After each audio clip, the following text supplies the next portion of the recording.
আপনি খাঁটি মুসলমান কি ওই প্রশ্ন পরে খাঁটি পুরুষ কিনা এটা নিয়ে সন্দেহ আছে। কারণ গায়রতে লাগতেই হবে। আপনার স্ত্রী আরেকজন হ্যান্ডসাম, আরেকজন সিক্স প্যাক, আরেকজন বডি বিল্ডার, আরেকজন হিরোকে দেখে বলবে রে কি একটা পটকারে বিয়ে করলাম। ডাইরেক্ট মুখ দিয়ে বলুক বা না বলুক মনে আসতে পারে না? আরে বলে না মনে আসতে পারে না? মানুষ না, ফেরেশতা তো আর না, যেহেতু মানুষ মনে তো আসতেই পারে। কি জামাই বিয়ে করলাম, আমার জামাই তো এমন হ্যান্ডসাম না, এত টাকাওয়ালা না, এত এইওয়ালা না। আর নারীদের অন্তর কিন্তু সহজেই প্রভাবিত হয়। দেখবেন নারীরা বেড়াতে নিয়ে গিয়েছেন এক বাসায়, ওখানে যা যা দেখেছে অনেক সময় ঘরে এসে শুরু করে দিয়েছে, আমার এইটা কিনা দিবা না, ওইটা কিনা দিবা না, ওইটা ভাবির বাসায় দেখে এসেছি, অনেক পছন্দ হয়েছে। নারীরা অশুনলে তো ভেবে যাবে আজকে আমার কিছু করার নাই, নিজের রোগ চিহ্নিত না বলে ওষুধ তো আসবে না। নারীরা খেপলে একটু ঝামেলা আর কি বলবো, একটু আগে হুজুরে খাওয়াইলাম মাত্র বাসায়, এখন যদি আমাদের খানা খেয়ে আমাদের এলাকায় আমাদের বিরুদ্ধে বয়ান দেয়, এই হুজুরে আর হাসিন নগর ঢুকতে দেওয়া যাবে না। কেমন আশঙ্কা আছে নাকি? যেটা বলছি যে ঘরের মধ্যে তো শয়তানের অংশ রাখেন, আপনার নারী যে অন্য পুরুষকে দেখে আপনার গায়রতে লাগা উচিত। একইভাবে আপনি যখন এই টিভিতে বসে আর বেডিকে দেখেন, একেবারে শর্ট শর্ট কাপড় পরা বেডি এত নাচ উপভোগ করেন, আপনার স্ত্রীর কলিজা আঘাত লাগা উচিত। যদি না লাগে তাহলে এতে তার ধর্ম শুধু না, তার নারীত্ব নিয়েও প্রশ্ন উঠছে। আল্লাহ রাসূলের এই গেল ঘটনা। দ্বিতীয় ঘটনা হলো, একদিন ঘোড়ার গাড়িতে করে যাচ্ছে, ওই জামানায় তো আপডেট গাড়ি ছিল না, ওই জামানার গাড়ি ঘোড়ার গাড়িতে করে যাচ্ছে। তো যেই সাহাবী গাড়ি চালিয়ে নিয়ে যাচ্ছেন তার নাম আনজাসা। কি নাম? আনজাসা রাদিয়াল্লাহু তাআলা। তো তিনি কণ্ঠ ছেড়ে গুনগুন করে গজল গাচ্ছেন। দেখবেন যখন একা একা পরিশ্রমের কাজ করেন, গলা দিয়ে কিছু গাইতে থাকলে কাজ করারও সহজ হয়। মাঝিরা দেখবেন ওই গলা ছেড়ে, কণ্ঠে সুর থাকুক বা না থাকুক, গলা ছেড়ে গাইতে গাইতে চালাইতে একটা ভাব আসে, একটা তালে তালে কাজটা হয়ে যায় আর কি। তিনি তো একা একা গাড়ি চালাচ্ছেন, গাড়ির পেছনে আল্লাহ রাসূল বসা, আল্লাহ রাসূলের পবিত্র স্ত্রী মুমিনদের মা তারাও বসা, কিন্তু গাড়িতে একা একা চালাচ্ছেন, তিনিও কণ্ঠ ছেড়ে হালকা হালকা করে একটু গজল গাচ্ছেন। আল্লাহ নবী সাল্লাল্লাহু আলাইহি ওয়াসাল্লাম পেছন থেকে ধমক দিয়ে বললেন, রুয়াইদাকা ইয়া আনজাসা রিফকান বিল কওয়ারির লা তাকসিরিল কওয়ারির। হে আনজাসা, চুপ করো, তুমি কাচের প্রতি নম্রতা প্রদর্শন করো, কাচ ভেঙে ফেলো না। বলবেন কাচ আবার আসলে কাচের গ্লাস না কাচের বাটি না কাচের কি? আরে কাচ আসে নাই। আল্লাহ নবী নারীর অন্তরকে তুলনা দিয়েছেন কাচের সাথে। কাজ ভাঙা সহজ না লোহা ভাঙা সহজ? অবশ্যই কাজ ভাঙা সহজ, কাজ সহজে ভেঙে যায়। আল্লাহ নবী নারীর অন্তরকে কাচের সঙ্গে তুলনা দিচ্ছেন যে নারীর অন্তর সহজে প্রভাবিত হয়ে যায়, বিশেষ করে গলার সুরের কারণে। শুধু চেহারা দেখে দেখেই সবসময় মানুষ প্রেমে পড়ে না, অনেক সময় গলার সুর চেহারার চাইতে আরো বেশি ফিতনার কারণ হয়। আল্লাহ নবী বলছেন কাকে? তার স্ত্রীর ব্যাপারে আনজাসা রাদিয়াল্লাহু আনহুকে নবীর স্ত্রীর চাইতে কোন নারীর অন্তর বেশি পবিত্র হতে পারে না। আজকে যদি বাংলাদেশের কোন নারী দাবি করে না তার চাইতে আমার মন বেশি ফ্রেশ, আমার অন্তর বেশি খাঁটি, অনেকে বলে আর কি। যদি বলেন দেবরের সঙ্গে পর্দা করা ফরজ, করা লাগবেই লাগবে। নবী বলেছেন আল হামু ওয়াল মাউত, দেবর মানে মরণ, মরণ থেকে যেমন দূরে থাকার চেষ্টা করো, দেবর থেকেও দূরে থাকবা তুমি। অনেকে কি জবাব দিবে জানেন? আমাদের মনে তো খারাপ না। একজন একটা লেখা লিখেছে যে বাংলাদেশের মধ্যে যে মেয়েরা বাপ ভাইয়ের সামনে গেঞ্জি পরে থাকে ওরা হলো রুচিহীন। খুব কিন্তু করা কথা না, হালকা একটা কথা, যে বাপ ভাইয়ের সামনে যারা গেঞ্জি গায়ে দিয়ে থাকে, যে মেয়েরা উপরে আর কিছু নাই খালি গেঞ্জি, ওরা রুচিহীন। ওরে পারলে বাংলাদেশের নারীবাদীরা ধৈর্য খায় ফেলা এরকম এক অবস্থা। মানে মৌচাকে যেন ঢিল ছুঁড়েছে। মৌচাকে ভুল বললাম, বল্লার বাসা, বল্লা বলে না কি বলে, ওই যে খামরা যেগুলো আর কি, যে বল্লার বাসায় ঢিল ছুঁড়েছে। সবাই মিলে এখন তার নিয়ে প্রশ্ন তুলেছে, তোর চোখ খারাপ, তোর মন খারাপ, তুই তোর মা বোনকে খারাপ নজরে দেখোস, না হলে তোর মনে এটা আসলো কিভাবে? এখন সে গেঞ্জি গায়ে দিল না শাক গায়ে দিল? আরে ভাই তো তারে দেখবে বোনের নজরে, বাপ তো তারে দেখবে মেয়ের নজরে, তার ভেতরে অন্য চিন্তা আসবে কিভাবে? নাউযুবিল্লাহি মিন যালিক। তো জামানা হয়েছে এমন, আপনি যদি উপদেশ দেন উল্টা আপনার নিয়ে প্রশ্ন তুলবে, বলবেন ভাবি আমি তোমার থেকে পরিপূর্ণ পর্দা করবো, মহব্বতের জায়গায় মহব্বত, হকের জায়গায় হক, কিন্তু দ্বীনের জায়গায় দ্বীন, শরীয়তের জায়গায় শরীয়ত। আমার আবেগের দাম আল্লাহ নবীর হাদিসের চাইতে বেশি হতে পারে না। আল্লাহ নবীর হাদিস থাকবে মাথার উপরে, আমার আবেগকে প্রয়োজনে ছুঁড়ে ফেলবো পায়ের নিচে, পর্দা করবো পরিপূর্ণ। দেখবেন অনেক সংসারে এই কথা বললে আগুন লেগে গেছে, বলবে আমি ওর মায়ের মতো আর ও আমারে কোন চোখে দেখে। ও কি কথাটা আজকে বলেছে, আমি থাকবোই না এই ঘরে, আমি ওরে ভাতে খাওয়াবো না, বের করে দিতে হবে। হয় না? এগুলো মঙ্গল গ্রহের কথা আমি বলছি। এগুলো নিয়ে ঝামেলা হয় না? বহু সংসারে হয়, বহু সংসারে হয়। পর্দা করাটাকেই কঠিন এক জিনিস বানিয়ে ফেলা হয়। তো আল্লাহ রাসূল সাল্লাল্লাহু আলাইহি ওয়াসাল্লাম তার গজল থামিয়ে দিলেন, চুপ চুপ, নারী যাতে তোমার কণ্ঠ শুনতে না পারে, সাবধান সাবধান। তো এই হাদিসটা গ্রহণযোগ্য। এর আলোকে আমি দুইটা প্রশ্ন রাখি আপনাদের উদ্দেশ্য, যারা দূর থেকে শুনবে তাদের উদ্দেশ্য। যদি আবার নতুন আগুন লাগে কিনা আমার সন্দেহ আছে। এক নম্বর প্রশ্ন হলো, আমাদের যে সমস্ত ওয়াজ মাহফিলে নারীদের আলাদা প্যান্ডেল বানিয়ে সেখানে প্রজেক্টর দিয়ে দেয়, প্রজেক্টরের কাজ কি? হুজুর এসে বয়ান করবেন, হুজুরের চেহারা, নুরানি মোবারক চেহারা সেটা দেখা যাবে সেই প্রজেক্টরে, এবং নারীরা চেহারা মোবারক দেখে হেদায়েত পেয়ে 1 লাফে আসমানে উঠে যাবে। চেহারা না দেখে খেলে মাইকে বয়ান শুনলে হেদায়েত আসবে না, চেহারা দেখাতে হবে। এরকম মাহফিল মনে হয় না? প্রজেক্টর লাগায় না অনেক মাহফিলে, লাগায় বহুত মাহফিলে। আরে শুধু অন্য জনের মাহফিল তা না, আমাদের আকীদার বহুত লোক দেখবেন এই আকামটা করে মাহফিলে প্রজেক্টর লাগায়। অথচ প্রজেক্টর যখন লাগাচ্ছে, তার কথা শোনার দরকার বুঝলাম, কথা শুনলে তার দ্বীনের বুঝ আসবে, তার হেদায়েত আসবে, এবং আল্লাহ চাইলে সে তার আগের পাপের জীবন ছেড়ে তওবা করে মানুষের মতো মানুষ হয়ে যেতে পারে। চেহারা দেখার কি দরকারটা আমাকে পড়েছে বলেন? কি দরকার পড়েছে? যত বড় হুজুর হোক, কোন নারীর যদি তার চেহারা দেখে অন্তরে এই কথা শুধু আসে, তাহলে হুজুরটা তো সেই, হুজুরটা তো স্মার্ট, হুজুরটা তো কিউটের ডিব্বা। আর এখন তো অনেক হুজুরের ভেতর সেরকম কুরকুরানি আর চুলকানি দেখা যাবে। নারীদেরকে নিয়ে, যুবকদেরকে নিয়ে তার জিন্দগি শেষ। কিভাবে মেসেজ ড্রপ করতে হবে, কিভাবে কোথায় গিয়ে কি করতে হবে, সারা জীবনের বয়ানের সাবজেক্টই হলো এটা। মানে হইল যুবক যুবতীরা টার্গেট করা। বলবেন কি হবে? বাংলাদেশে যুব সম্প্রদায়ের মাহফিল হয় না, একটা দুইটা না হাজার হাজার। তো যদি যুবক যুবতী নিয়ে বয়ান দেওয়া যায়, আর প্রেমের বিষয়, যৌনতার বিষয়, এগুলো নিয়ে সবার ভেতরে একটু কারেন্ট থাকে, আর কম থাকার বেশি থাক, এই কারেন্ট দিয়ে যদি একটু আগুন লাগাই দেওয়া যায়, যুবকরা একটু দায়িকা টাইকা নিবে, মাহফিলে একটু বরণ টরণ করবে, কারণ জানে এলেমের যে অবস্থা, কোন মাদ্রাসায় বয়ান দেওয়া দূরের কথরে ভরণ দিয়ে দিবে। তো এখন মাদ্রাসায় দিবে না, মসজিদে হুজুররা দিবে না, এখন করবেটা কি? ধান্দা তো একটা করা লাগবে, কারণ নিয়েছে এটাকে ধান্দাবাজি হিসাবে। এখন সারা জীবন পড়ে থাকে এগুলো দেখে। তো এখন এমনও আছে হুজুর মানুষের হেরায় মেকআপ করে।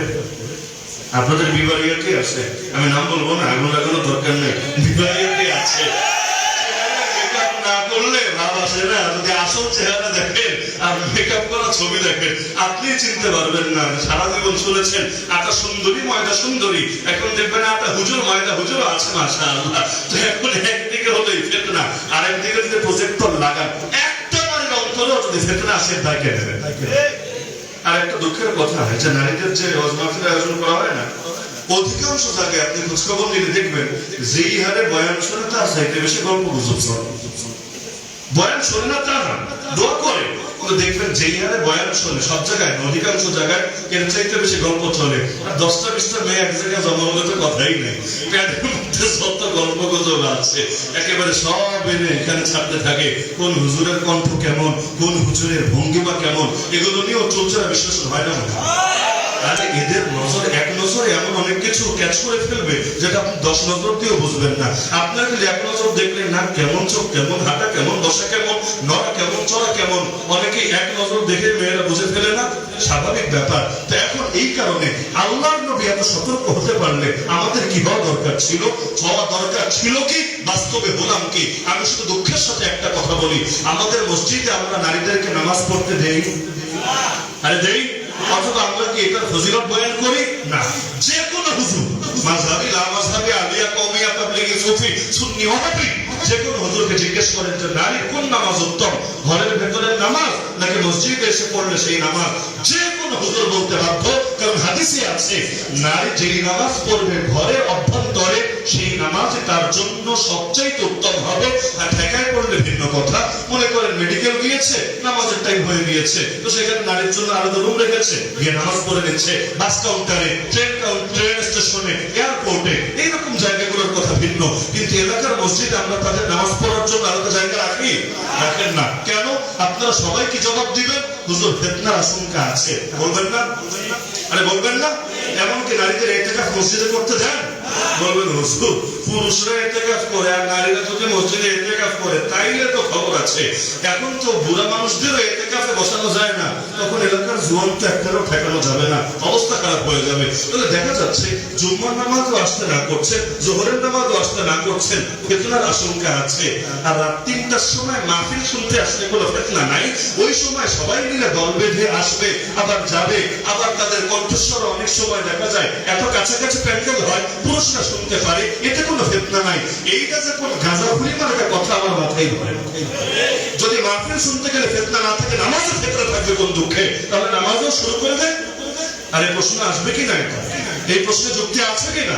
আছে। তাহলে একটা দুঃখ এই জায়গায়। আর ২ নম্বর দুঃখ হলো গজল শোনা নিয়ে। গজল এখন তো গজলের নামে শুটিং চলে। গজল মানে শুধু কণ্ঠ দিয়ে গজল গেয়ে দেওয়া হবে তা না, এটা আগে যুগ ছিল, ক্যাসেটের যুগ, ওই সময় এভাবে হতো। এখন যতটুকু গজল তার চাইতে বেশি শুটিং। এই শুটিং গুলো নারীরা দেখে না, নেক নিয়তে দেখে। একটু গজল, নাতে রাসূল, গজল হামদে বাড়ি তাআলা, গজল জিহাদি গজল। কিন্তু এই যে শুটিংটা দেখছে, শুটিং এ কাদেরকে দেখছে? পুরুষদেরকে। কে দেখছে? নারী দেখছে। আচ্ছা, এই নারীর অন্তরকে আল্লাহর নবীর স্ত্রীর চাইতে বেশি পাক, বেশি পবিত্র যদি না হয়, আল্লাহর নবী এটা সহ্য হয় না, তার স্ত্রী পরপুরুষকে দেখবে। আপনারা কিভাবে সহ্য করেন? আপনাদের মেয়েরা ইউটিউবে ঢুকে, ফেসবুকে ঢুকে অন্যান্য ছেলেদের শুটিং দেখবে। যারা নাটক গজল শিল্পীরা আমার উপরে খেপলে আমার কিছু করার কিন্তু যেটা হক সেটা তো বলাই লাগবে। এই যে গজলের নামে শুটিং করছি আর পরবর্তীতে মেয়েগুলো যে দেখছে, সেই যে পরবর্তীতে ফিতনা তৈরি হচ্ছে। কি ক্যারিয়ার এক একজনের, এক বউ থাকতে আরেক বউ, ওইটা থাকতে আরেকটা, 2 দিন পর পর কেলেঙ্কারি আর কেলেঙ্কারি যে বের হচ্ছে, আজিব তামাশা। এগুলোর দায় কে নেবে? এর দ্বারা জাতির সামনে আমাদের মুখ উজ্জ্বল হচ্ছে না মুখে চুনকানি পড়ছে? সুতরাং ফিতনা থেকে সাবধান। নবী বলেছেন দাইয়ুস জান্নাতে যাবে না। দাইয়ুস কে? ফ্যামিলির নারীদের ব্যাপারে যার অন্তরে কোনো আত্মমর্যাদা বোধ কাজ করে না। জান্নাতে যদি যেতে চান, পরিবারের নারীদেরকে টাইট করে হলেও দিনের উপর রাখা লাগবে। দাজ্জাল যখন আসবে, দাজ্জাল কে ভালো মানুষ, দাজ্জাল যখন আসবে, আল্লাহ রাসূল হাদিসে জানিয়েছেন মানুষ বাসায় এসে, মুমিনরা বাসায় এসে তাদের মা, বোন, স্ত্রী, অন্যান্য মেয়েদেরকে রশি দিয়ে পিলারের সঙ্গে বেঁধে রাখবে। কেন? এই ভয়ে যে এরা দাজ্জালের বাহিনীতে গিয়ে যোগ দেবে। কারণ দাজ্জালের বাহিনীর অনেক বড় অংশ থাকবে নারী আর নারী আর নারী। এই যুগে দেখেন না দাজ্জাল নাই, দাজ্জাল আসার আগেই কি পরিমাণ নারী দাজ্জালের সৈনিকে পরিণত হয়ে আছে। এদের কাছে ধর্ম ভাল লাগে না, হুজুর ভাল লাগে না, কোরআন ভাল লাগে না, হাদিস ভালো লাগে না। এদের কাছে ভালো লাগে আমেরিকা। এরা আফসোস করে কেন বাংলাদেশে জন্মালো, আমেরিকায় জন্মালো না। আর কিভাবে নিজেদেরকে জাতির সামনে প্রদর্শন করতে পারে, এটাই তাদের জীবনের তামাশা। আর এখানে আপনারা যারা আছেন, এই পুরুষরা, আপনাদেরকেও যদি ওরকম শর্ট শর্ট কাপড় পরে রাস্তায় বের হতে বলা হয়, কিছু মানুষ পারবে, অনেকে খালি গায়ে হয়, সেটা আলাদা। কিন্তু এখানে যারা আছেন অনেকেই, ওই মেয়েরা আজকাল যে টাইপের পোশাক পরতে শুরু করেছে, এখানে যারা আছেন জোয়ানদের মধ্যে, এদের অনেকের পুরুষ হওয়ার পরও যদি বলা হয় এই টাইপের পোশাক পরে রাস্তায় বের হও, পারবে না। এমন পুরুষও থাকে যে তার পেট পিঠও কোনো পরপুরুষে দেখায় না। নারীপুরের কথা মানে সবার সামনে গিয়ে গেঞ্জি টেঞ্জি খোলে না, তার এটাও তার লজ্জা লাগে, তার সংকোচ কাজ করে। নাই? আরে নাই, পুরুষ হয়ে লজ্জা লাগে।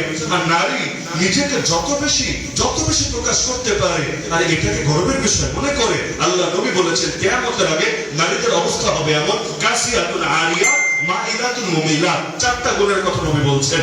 1 নম্বর গুণ কাসিয়া মানে পোশাক পরা, 2 নম্বর গুণ আরিয়া মানে উলঙ্গ। তো 2টা কথা তো 2 রকম হয়ে গেল। নবী বলেন নারীরা একদিকে পোশাক পরা আর একদিকে উলঙ্গ। ওই যুগে বোঝা কঠিন ছিল। পোশাক পরলে উলঙ্গ থাকে না, উলঙ্গ থাকলে পোশাক থাকে না, 2টা একসঙ্গে হয় কেমনে? এই যুগে বুঝতে আর কষ্ট হবে না যে পোশাক পরার পরও মানুষ কিভাবে বিবস্ত্র হতে পারে, পোশাক পরার পরও মানুষ কিভাবে তার গোপন অঙ্গ অন্যের সামনে প্রকাশ করতে পারে। নবী বলেন এখানে শেষ না, মাইলাতুল মুমিনাত, নিজেও শুধু অন্যের ফিতনায় পড়বে আর অন্যরাও নিজের ফিতনায় খালি ফেলবে। এখন তো এগুলো সুন্দর সুন্দর নাম দিয়েছে, প্রেমে পড়া সুন্দর নাম, অথচ নাম হওয়া দরকার ছিল জিনায় লিপ্ত হওয়া। প্রেম কোনো শব্দ নয়, বিয়ে ছাড়া আবার কিসের প্রেম রে ভাই? বিয়ে ছাড়া যেটা হয় ওটা প্রেম না, ওটা জিনা। বলবেন হুজুর সবাই তো বিছানায় যায় না, তাও কেন জিনা? আল্লাহ নবী বলেছেন চোখ দিয়ে যে দেখছে এটা চোখের জিনা, কান দিয়ে যে শুনছে এটা কানের জিনা, মুখ দিয়ে যে কথা বলছে এটা জিহ্বার জিনা, অন্তর দিয়ে যে কত কিছু কল্পনা করছে এটা দিলের জিনা। এমনকি নিজের স্ত্রীর সঙ্গে মেলামেশা করার সময়ও যদি আরেক বেডিরে কল্পনা করে আমল নামায় জিনার গুনাহ লেখা হতে থাকে। তাহলে জিনা এগুলো প্রেম প্রীতি না, এগুলো ভালোবাসা না, প্রকাশ খাওয়া না, এগুলো হলো জিনা। শব্দ পরিবর্তন করে দিয়েছে, শব্দ পাল্টালে খেলা ভালো জমে। মনে করেন যদি বলে সুদ, শুনতে খারাপ লাগে।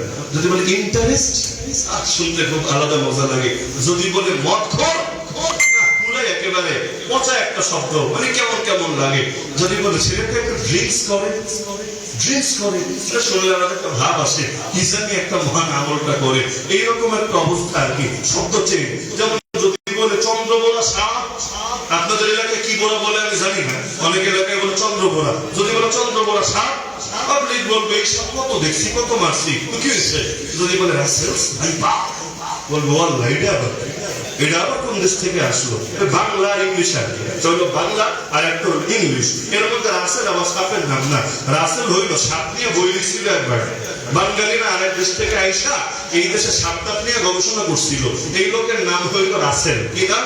রাসেল। শেখ রাসেল না, আবার এর বহু লাগে পেট্রো রাসেল। তো বেচারা একটা বই লিখেছে সাপের উপরে, ওই সাপের বইয়ের মধ্যে চন্দ্রবোরার নাম আসছে। এই জন্য এখন পরে এটার মালিকানা দিয়া এখন নাম বানাই দিচ্ছে রাসেলস ভাইপার। কি রাসেলস ভাইপার? তাহলে এইটা ফরহাদ ভাইপার না কেন, এটা সুমন ভাইপার না কেন, এইটা অন্যান্য ভাইপার না কেন? মানে এখন ব্যাডার নামে সাপের নামই রেখে দিচ্ছে। এই হলো অবস্থা। তো দেখা যায় এক শব্দ বললে একরকম ফিল হয়, শব্দ চেঞ্জ করে দিলে আরেক রকম ফিল হয়। এজন্য নবী বলেছে কিয়ামতের আগে আমার উম্মত মদ তো খাবে, তবে মদ বইটা খাবে না। ইউসাম্মুনাহা বিগাইরি ইসমিহা, নবী বলেন মদের নামটা খালি পাল্টায় দিবে। একটা কষ্ট দেই, অনুমতি দিলে একটা কষ্ট দেই, অনুমতি নিয়ে দিচ্ছে। যদি জিজ্ঞেস করি বিড়ি খাওয়ার মাসালা কি, সিগারেট খাওয়ার মাসালা কি, আপনারা সবাই বলবেন হুজুর এটা জায়েজ না। কি বলবেন না সবাই? এমনকি যারা নিজেরা খান, অনেকে আছেন খান, তাও বলবেন হুজুর এটা জায়েজ না। যদি বলি তামাক পাতা খাওয়ার মাসালা কি, জর্দা শরীফ খাওয়ার মাসালা কি, বলবে হুজুর এটা তো ছাড় যায় না।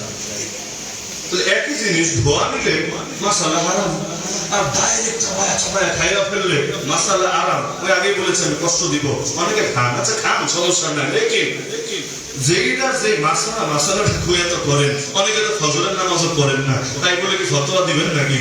ফজরের নামাজ পড়া জায়েজ না, এই জন্য আমরা করি না। ফতোয়ারের জায়গায় রাখেন, এরপর করলে করেন তো আল্লাহ মাফ করবে ইনশাআল্লাহ। তো এখন জর্দা অনেকে অনেক যুক্তি দিবে, আমার 14 গোষ্ঠী উদ্ধার করেও ছাড়তে পারে, কারণ যে খায় ভাই এটার পক্ষেই বলবে, স্বাভাবিক ব্যাপার। লেকিন আমার এটা বুঝেই ধরে না ক্ষুদ্র মস্তিষ্কে যে ধোয়া টানলে এটা না জায়েজ, ডাইরেক্ট চামায়া পানির লগে খায়া ফেললে এটা জায়েজ। কেন? দুটোর মধ্যেই তো ক্ষতি আছে। এখন সিগারেটের নাম কোরআনে নাই, বিড়ির নাম হাদিসে নাই, তা না জায়েজ হলো কেমনে? এই মূলনীতির আলোকে যে যেটা ক্ষতি সেটা ইসলামে নিষিদ্ধ। লা দারারা ওয়া লা দিরারা ফিল ইসলাম, ইসলামে ক্ষতিকর জিনিসের অনুমতি নাই। তো এখন বিড়ি খাইলে ক্ষতি আছে, সিগারেট খাইলে ক্ষতি আছে, জর্দা খাইলে ক্ষতি নাই। কোন ডাক্তারে তোরে বলেছে? ডাক্তাররা বলেছে জর্দা খাইলে ক্ষতি নাই, নাকি বলেছে জর্দায় ক্ষতি আছে? যদি থাকে তাহলে এখানেও একই মাসালা প্রযোজ্য হবে না কেন রে? আপনি খান শুধুর জন্য। এখন আবার অনেকে যুক্তি দিবে হুজুর মধু তো বেশি খেয়ে ফেললে ক্ষতি আছে, ভাতও তো একসঙ্গে বেশি খেয়ে ফেললে ক্ষতি আছে। আরে কিসের সাথে কি? পান্তা ভাতে ঘি, মধু এটা ক্ষতিকর উপাদান না, ভাত এটা ক্ষতিকর উপাদান না, মাত্রা বেশি হলে সবই ক্ষতি হয়, সেটা ভিন্ন আলাদা। কিন্তু এই তামাক পাতা জিনিসটাই ক্ষতিকর। অল্প খাইতে একদিনে টের পাওয়া যায় না, 20 বছর পর, 30 বছর পর, 40 বছর পর ঠিকই তখন আফসোসের আর শেষ থাকে না। সুতরাং মাসালা তো সব জায়গায় এক রাখা লাগবে।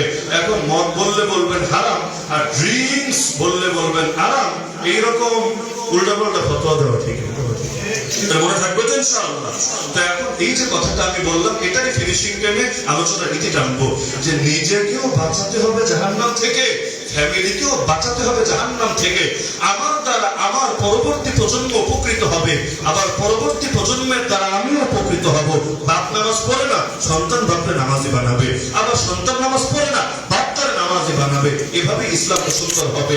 আর যদি এমন হয় যে পূর্ববর্তী যে আছে সেও পরবর্তীরে বোঝায় না, আবার পরবর্তী যে আছে সেও পূর্ববর্তীরে নিয়ে ফিকির করে না, তাহলে হক কিভাবে জিন্দা হবে? আল্লাহ রাসূল সাল্লাল্লাহু আলাইহি ওয়াসাল্লামকে যখন তার পুত্র সন্তান মারা যেত, মক্কার মুশরিকরা খুব খুশি হতো। একদিকে সাহাবীরা কাঁদতেন, আল্লাহ নবী বড় কষ্ট পেতেন, আর একদিকে মক্কার মুশরিকরা খুশি হতো। কেন? যে নবীর বংশ শেষ। কারণ পুত্র সন্তান দিয়ে তো বংশের বাতি করে, পুত্রই যেহেতু নাই, তার কি একটা টেনশনের কিছু নাই, দুদিন পর নাম নেওয়ার কেউ বাকি থাকবে না। এখন দেখেন, আল্লাহ নবীর ক্ষেত্রে আমরা সবাই জানি, যদিও তার কোনো পুত্র বড় হয় নাই, কিন্তু মেয়ের দ্বারাই আল্লাহ তার বংশকে জারি রেখেছেন। নাকি রাখেন নাই? নবীর বংশ নাই, আহলে বাইত নাই, আছে, কিয়ামত পর্যন্ত থাকবে ইনশাআল্লাহ। এই আহলে বাইত অর্থাৎ যাদের পূর্বপুরুষ নবী, যাদের পূর্বপুরুষ রাসূল, দেখেন পূর্বপুরুষ নবী আর রাসূল হওয়ার কারণে আল্লাহ পরবর্তীদেরকেও এতটা চমকে দিয়েছেন। হাদিসে আছে, আল আইম্মাতু মিন কুরাইশ, আর মুসলমানরা তোমরা যখন খলিফা বানাবা, ইমাম বানাবা, তোমাদের জাতীয় নেতা বানাবা, কখনো সেই নেতা কুরাইশের একজনই বানায়ো। তো বংশ তো বহুতই আছে, চৌধুরী, খান, পাঠান, হাওলাদার, এই সেই করেন তো নাকি? জানাজা কি দোয়া পড়েন 3 নম্বর তাকবীরের পর? আল্লাহুম্মা জাআলহু লানা ফারাতা ওয়াজআলহু লানা আজরা ওয়া যুফরা ওয়াজআলহু লানা শাফিআ ওয়া মুশাফফা। অর্থ কি? হে আল্লাহ, ও তো আমাদের আগে গেল, ওকে আমাদের অগ্রবর্তী বানায় দাও।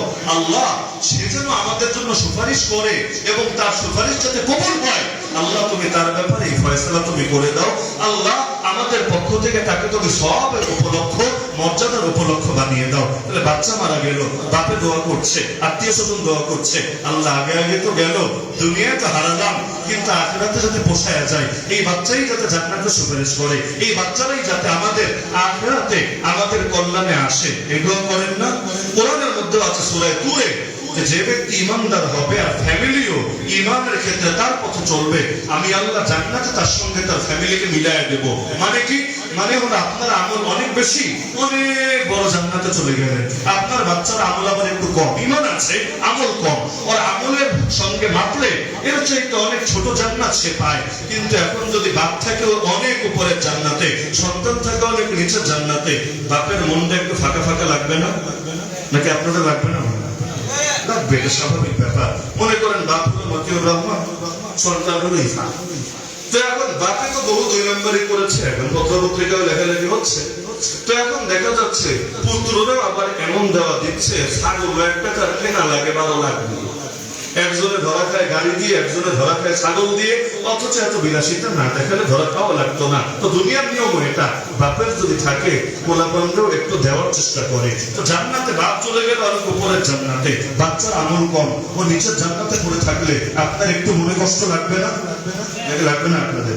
আল্লাহ কোরআনে বলে দিচ্ছেন, টেনশনের কিছু নাই, আমি তোমাদের সঙ্গে তোমাদের খানদানকে মিলাই দিব। দুনিয়াতেও তাদেরকে তোমার ফ্যামিলি আমি আল্লাহ বানিয়েছিলাম, তা আজকেও আমি তাদেরকে তোমাদের সঙ্গে মিলিয়ে দিব, যাতে তোমাদের দিলে কষ্ট না হয়। শেষ করি নিজের একটা ঘটনা দিয়ে। নিজের এখানে ঘটনা বলার উদ্দেশ্য না, আগের উদাহরণ প্রসঙ্গে মনে আসে। ধরেন আমার জানা মতে আমার 14 গোষ্ঠীতে হুজুর তো দূরের কথা, মাদ্রাসায় পড়েও কেউ নেই, আগেও আমি বলেছি। তো দেখা গেল আমাদের মাদ্রাসায় আসার সূচনা হয়েছিল বাবার একটা মাহফিল থেকে। এক মাহফিলে অফিস থেকে বাসায় যাওয়ার পথে একটা মাহফিল হচ্ছিল, আপনাদের কাছে যেমন মাহফিল। ভাবলো হাতে তো টাইম আছে, একটু অসুই না যাই, যা আছে শুনলাম হুজুররা কি বলে। ওই এক মাহফিলে বসে আল্লাহ দিল এমন পরিবর্তন করেছেন, সেখানে বসে নিয়ত করেছেন যে মাত্র তো বিয়ে হয়েছে, আগামীতে আল্লাহ আমার যতগুলো পুত্র সন্তান দেবে সবগুলোর মাদ্রাসায় দেব, তাদেরকে হুজুর বানাবো। ওখানে বসেই আজকে আমি এক হুজুরের বয়ান শুনলাম, আমার ছোটবেলায় এটা বলতেন, তখন শুনলো কেমন কেমন লাগতো, কি বলে আমরা বয়ান করবো আর বাবা বসে বয়ান শুনবে। আলহামদুলিল্লাহ এখন যদি বছরে 600 মাহফিল করি, এর মধ্যে দেখা যায় 200-300 মাহফিলে বাবা নিজে উপস্থিত থাকে, কমিটিও বলতে পারবে না কই থাকে। এমনকি যারা আমার